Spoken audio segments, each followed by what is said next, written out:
Hi, I'm Will, I'm Santi. and this is the WSM Podcast. Unfortunately, Miguel couldn't make it today, so we have our very own Timothy Christian High School band teacher, Mr. Pelt. Thanks so much for having me on the show, guys. Of course. Today we're going to be talking about our faith over the weekend and what we talked about at church and how we expressed our faith. So, Mr. Pelt, what did you do at church?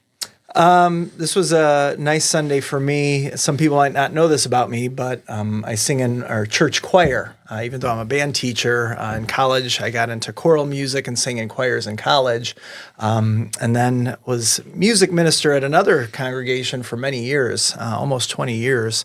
And then we switched to a church in Elmhurst, so I've been able to rejoin the choir, which has been very nice. It's a nice small group of people. We get to sing choral music. So this was a Sunday that choir was singing, so I had to be at church early. I had to get there at 7:45 to warm up. And then we had sang two anthems during church, which was just really nice to be a part of the service in that way. My church, the conversation was the Good Samaritan, but it was kind of seen from a different light. You know, usually the Christian is seen as the good person who helps the person in the ditch, right? So the pastor kind of switched that up as we are also the people in the ditch, and Jesus is the man who helps us. So it can kind of be seen from two different ways, which is really interesting. I never thought about that before. My mom thought that was interesting too. This Sunday I was not able to attend because I had a baseball practice really early in the morning, but was able to watch the video of the sermon. And our series was talking about the anxieties that the devil gives us and how through the scripture God is giving us kind of a pathway on how to overcome those anxieties and set ourselves up for a better future where we don't let those anxieties either tempt us or just take over us. Yeah, we have a sermon series going on, and this yesterday was about identity, and it also tied in with baptism, specifically Jesus' baptism by John in the Jordan. And the pastor just made a really powerful statements about how, we find our identity in this world in a lot of things, in our names, in our vocations, in, the sports teams that we're into. But that really our identity in our baptism is a child of God, and that, finding that identity and exploring that identity and projecting that identity out to the world is, one of the main things we do as Christ followers. So I never really thought about baptism as part of our identity, but he made a strong case that, our identity really is tied through that baptism to Jesus, and that's the main thing that we try to live out in our lives. He says you're reborn through baptism, right? And accepting him into your heart. So that's an important thing to have as a big part of your life and a part of your personality. I also read the verse of the day on Bible Gateway. I like to do that every once in a while. It's nice. It's just a little thing that they have prepared. Santi, you said you watched your sermon. Is that an easy thing for you to do? When I'm not able to attend my regular church service, I do find it a lot easier just because it's convenient when I do have something to come up, which obstructs me going. I find it relieving that I can watch the sermon and get caught up, and then it's a 30-minute video, and I get to still interact and learn more about the Word of God and just deepen my understanding.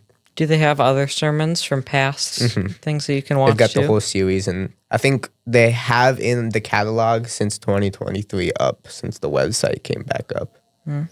That's definitely one of those nice things that came out of the struggles of COVID is, a lot of churches stream and record their content now. Yeah. And even, we have two services, so sometimes my wife might be playing in handbells at the early service. I take the kids to the second service. I can still go back and kind of watch handbells and stuff. So it's just a nice way to kind of bring the community together a little bit, that you can see both of those services. And I will say at our congregation, maybe more than others, people will go to either the contemporary or the early traditional more than I would expect in a church. I don't know what it's like if you guys have two different types of services, but a lot of times you'll see different faces at both services, which is really nice. Something that my church does, I don't think this was a COVID thing, but I like how they blend traditional with technology. So they have screens in there, but they don't just make the whole sermon centered around technology. They use it to enhance the traditional values. And I like that. That's good. That's why I feel like the church I'm in is a good fit. At my church, my pastor kind of does like this intro video where it's like maybe 2 minutes every service, and he's at a different location and he introduces the topic of the week, and he'll put some dad jokes in there, and it just lightens up the mood, and it's kind of been like the stamp that of our church, and it's just like, okay, we're gonna every service start off with a couple lighthearted jokes. We're at a new place each time in this video, and just a nice way to start it off. Yeah, my pastor has a good sense of humor. On Sunday, he started off saying, we know God is still performing miracles, and we know this because the Bears won last night. That's a good one. It was fun. The whole room had a good laugh at that. Yeah, I bet. How do I begin growing closer to God? I am 16 years old and identified as an atheist most of my life, but recently I've become genuinely curious about Christianity and what it means to believe in God. I feel drawn to the ideas of faith, purpose, and a relationship with God, but I honestly don't know where to begin or what steps are appropriate for someone in my position. I don't have much background knowledge, and I'm unsure how to explore Christianity in a sincere way without feeling overwhelmed or inauthentic. I would really appreciate any advice on how to start learning and growing spiritually as someone who is new to all of this and wants to approach it thoughtfully and respectfully.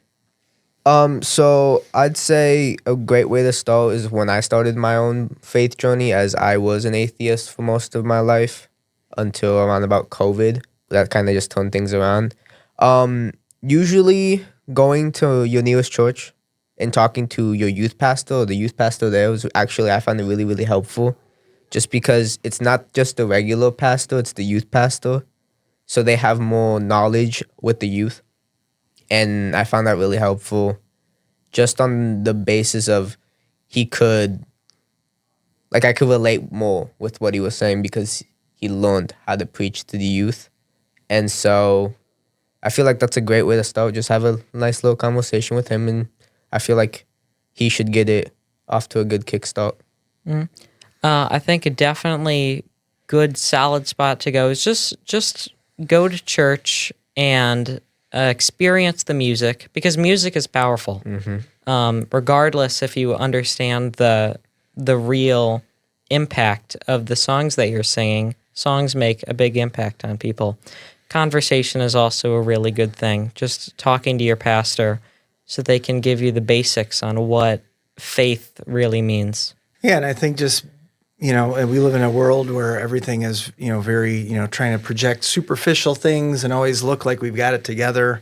I think if you talk to any of the teachers here at school or anybody who's been involved with following Jesus their lives, we're always very humble. We don't know everything. We don't have all the answers a lot of times. So just being comfortable as a new person exploring that, being comfortable, like, hey, I've got a lot of questions. I don't understand this. Why do you do this? And being bold enough to ask those questions and not feel like, oh, I have to pretend like I have it all together, because really none of us has it all together. But just being willing to explore that, ask questions, and like you said, attend church services and be in that community and see what the community has to say.